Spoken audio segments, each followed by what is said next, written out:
বিগত 24 সালের July August আন্দোলনে মুন্সিগঞ্জে যখন নিরীহ ছাত্র জনতা আন্দোলন করতেছিল, অহিংস আন্দোলন, 4 আগস্ট মুন্সিগঞ্জে কী ধরনের সশস্ত্র আক্রমণ করেছিল তৎকালীন ফ্যাসিস্ট সরকারের সহকারী সংগঠন, ফ্যাসিস্ট সরকারের লোকজন, তাদের সেই দিন আমাদের 4 আগস্টে সেখানে 3টা হত্যাকাণ্ড হয়েছে। আর আজকে যে মামলাটা শুনানি ছিল, এই মামলাটা মনজিল নামে একজন ভিকটিম, উনি এমনভাবে গুলিবিদ্ধ হয়েছেন যে ওনাকে 4টা অপারেশন করেছে। ওনার পায়খানার রাস্তা অন্য জায়গা দিয়ে এখন বসিয়েছেন, সেখানে উনি স্বাভাবিক জীবনযাপন করতে পারছেন না, উনি একদম জিন্দা লাশের মতোই জীবনযাপন করতেছেন।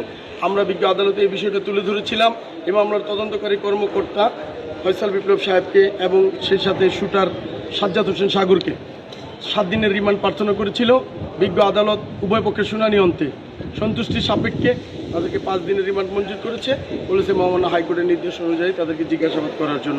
আমরা আশা করি ফয়সাল বিপ্লব সাহেব এবং এই সাজ্জাদ হোসেন সাগর, যিনি একাধিক হত্যাকাণ্ড ঘটিয়েছেন, আশা করি ওনারা বিজ্ঞ আদালতের নির্দেশ অনুযায়ী রাষ্ট্রকে যথাযথ সহায়তা করবেন।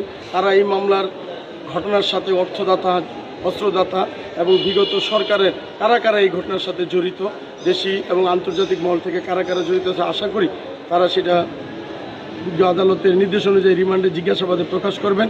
এই যে হত্যাকাণ্ড, মুন্সিগঞ্জের যে নিরীহ ছাত্র জনতা হত্যা হলো, আহত হলো, লুটপাট হলো, ভাঙচুর হলো, আমরা আশা করি ওনারা আমাদেরকে তদন্ত কাজে সার্বিকভাবে সহায়তা করবেন এবং ঘটনার সত্যতা প্রকাশ করবেন।